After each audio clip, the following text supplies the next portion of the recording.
ॐ भूर्भुवः स्वः तत्सवितुर्वरेण्यं भर्गो देवस्य धीमहि धियो यो नः प्रचोदयात्। ॐ सच्चिदानन्दरूपाय विश्वोत्पत्त्यादिहेतवे तापत्रयविनाशाय श्रीकृष्णाय वयं नमः। धर्म प्रेमी भाइयों बहनों, सूत सौनकादिक संवाद को आगे बढ़ाते हुए हम भागवत की कथा पर विचार करें। ये कथा आगे बढ़ती है और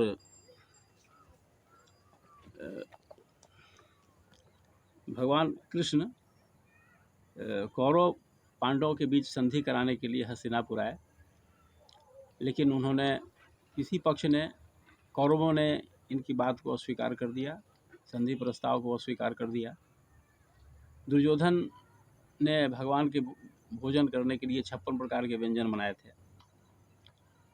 भगवान ने उसे अस्वीकार कर दिया और विदुर के घर खाने के लिए चले गए। इसके पूर्व समझौता संधि कराने के क्रम में विदुर जी ने स्पष्ट कह दिया था अपने भाई को, धृतराष्ट्र जी को, कि यह जो तुम्हारा पुत्र दुर्योधन है, यह पाप का ही स्वरूप है, अधर्म का ही दूसरा नाम है। यह तुम्हारा पुत्र नहीं है, यह अधर्म का ही स्वरूप है।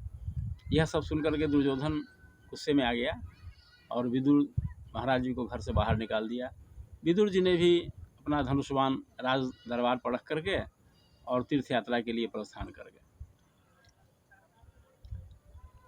तो इसी संबंध में कहा जाता है कि आपके घर में, आपके समाज में, आपके राष्ट्र में कोई संत पुरुष अगर हो, तो अगर आप किसी कारण से उसका सम्मान नहीं कर पाते हैं तो उसका तिरस्कार भी नहीं कीजिए, उसका अपमान भी नहीं कभी कीजिए।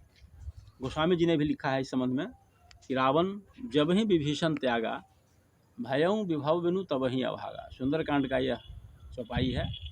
तो रावण ने जिस समय विभीषण का परित्याग कर दिया, आप जानते ही हैं, विभीषण को रावण ने पैर से ठोकर मार करके भगा दिया था। तो विभीषण को भगाने का यही अर्थ हुआ कि रावण ने अपना सारा पुण्य खो दिया। तो वही इसी संबंध में लिखते हैं कि भयं विभव बिनु तब ही अभागा। रावण अभागा हो गया वह उसी समय से, जिस घड़ी से उसने संत पुरुष का त्याग किया। इसलिए किसी भी राष्ट्र में किसी भी व्यक्ति को जानबूझकर किसी संत महात्मा का अपमान नहीं करना चाहिए, नहीं तो उसका सर्वनाश हो जाता है। कहा गया है कि साधु अवज्ञा तुरंत भवानी, कर कल्याण अखिल के हानि। गोस्वामी जी ने भी इस चीज़ को लिखा है। तो इतना अवश्य ध्यान रखना चाहिए।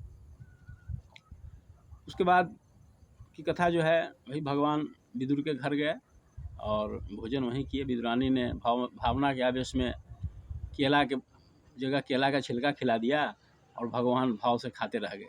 इसे कहते हैं भोजन। भोजन किसी के यहाँ कैसे किया जाता है? या तो आपके पास अभाव है, या उसका कोई प्रभाव है, या मन में कोई भाव है। तो जहाँ न भाव है, न प्रभाव है, न अभाव है, तो भगवान कृष्ण कौरव के यहाँ क्यों भोजन करते? और विदुर के यहाँ सब कुछ था। ये विदुर के जी के भाव था, प्रभाव था, इस कारण से भगवान ने उनके यहाँ भोजन स्वीकार किया। चलिए, तो सौनकादिक ऋषियों ने फिर आगे की कथा सुननी चाहिए कि आगे क्या हुआ। विदुर जी जब तीर्थ यात्रा में गए तब क्या हुआ, किन किन से उनकी मुलाकात हुई। तो सूत जी महाराज बताते हैं, जो तीर्थ यात्रा के क्रम में जब वो प्रभास क्षेत्र पहुँचे तो उनको पता चला कि कौरव पांडव के युद्ध में कौरवों का विनाश हो चुका है। बहुत दुख हुआ उन्हें जानकर यह सब। वे पुनः जमुना तट पर आए और वहाँ उद्धव जी महाराज के दर्शन हुए। उद्धव जी महाराज कौन थे? वो भगवान कृष्ण के मंत्री भी थे, सखा भी थे, भक्त भी थे और रिश्ते के भाई भी थे, संत थे। तो उन्होंने जमुना किनारे आकर के विदुर जी ने उद्धव जी के साथ सत्संग किया और उद्धव जी ने विदुर जी महाराज को भगवान, उनके द्वारा पूछे जाने पर भगवान के बाल लीलाओं का वर्णन किया। पुनः उद्धव जी ने बताया कि भगवान कृष्ण जब अपना लीला संवरण कर रहे थे तो उनसे मिलने मैत्रेयी मुनि जी भी आए थे और उन्होंने मैत्रेयी मुनि जी को कहा था कि ये सब ज्ञान की बातें, आत्म तत्व का वर्णन आप विदुर जी के सामने भी कीजिएगा, विदुर जी को आप इस ज्ञान का उपदेश कीजिएगा। यह सुन करके विदुर जी तो पहले तो बहुत दुखी हुए कि भगवान कृष्ण ने लीला संवरण कर लिया और हम सब को छोड़ करके इस धराधाम से चले गए, बहुत दुख हुआ। लेकिन उन्हें इस बात की खुशी हुई कि मैत्रेयी मुनि को उन्होंने कहा मेरे बारे में कि विदुर को तुम यह संदेश देना। इस खुशी के साथ उद्धव जी महाराज के साथ सत्संग करने के बाद पुनः वे जमुना तट से विदा लेकर के गंगा के तट हरिद्वार के पास आए, जहाँ उन्होंने मैत्रेयी मुनि से बातें की, उनसे उन्होंने संवाद किया। दोनों संतों का मिलन बड़ा ही सुखदायी था।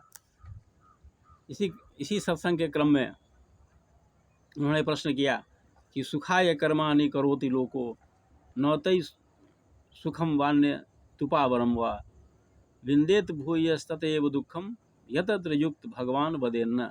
हे भगवान मैत्रेयी, ऐसा क्यों होता है कि मनुष्य सुख के लिए कर्म करता है लेकिन उसे सुख नहीं मिलता है, उसे दुख ही मिलता है। मैं इस संबंध में जानना चाहता हूँ, इसलिए हे भगवान मैत्रेयी आप हमें इस संबंध में स्पष्ट रूप से बतावें कि इसका क्या कारण है।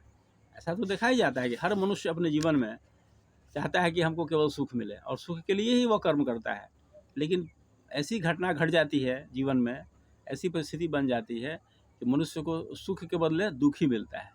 तब उसे समझ में आता है बहुत बाद में कि हमारा यह कदम उठाना बहुत गलत साबित हुआ। तो इस संबंध में प्रश्नोत्तरी हुई और सृष्टि की रचना संबंधी प्रश्न भी उन्होंने किए। सृष्टि की रचना संबंधी प्रश्न पहले भी आया था, जिस पर हमने चर्चा कर दिया था कि इस त्रिगुणात्मक माया में काल के द्वारा जब क्षोभ प्रकट किया गया तो महतत्व की उत्पत्ति हुई और उससे फिर आकाश से वायु, वायु से अग्नि, अग्नि से जल और जल से पृथ्वी का निर्माण हुआ। इसी क्रम में सृष्टि बना और सृष्टि का क्रम आगे चला। ये सब चर्चा हुई। इसके बाद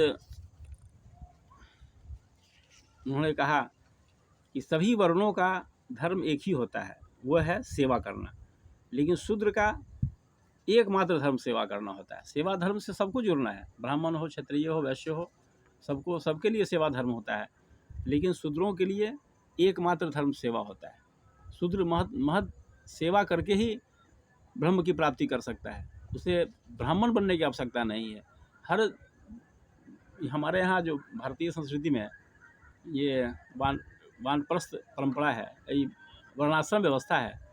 तो वर्णाश्रम व्यवस्था, वर्ण और आश्रम की व्यवस्था इसीलिए है कि हम अपने अपने धर्म में रहते हुए, अपने अपने स्वधर्म का पालन करते हुए भगवत की प्राप्ति करें। इसलिए किसी भी शूद्र को ब्राह्मण बनने की आवश्यकता नहीं है, क्षत्रिय बनने की आवश्यकता नहीं है, क्षत्रिय को ब्राह्मण बनने की आवश्यकता नहीं है, वैश्य को ब्राह्मण बनने की आवश्यकता नहीं है।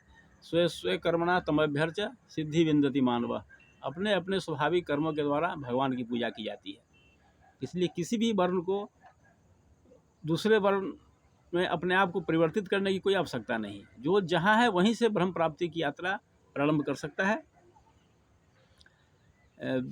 इसमें एकदम स्पष्ट धारणा है, इस बात को हम लोग मान लें कि शूद्र को ब्राह्मण की वेशभूषा बनाने की कोई आवश्यकता नहीं है, ब्राह्मण को क्षत्रिय नहीं बनना है, क्षत्रिय को ब्राह्मण नहीं बनना है। जो जहाँ है अपने स्वधर्म का पालन करे और भगवत की प्राप्ति करे, सबका मार्ग खुला हुआ है, यह बिल्कुल स्पष्ट है।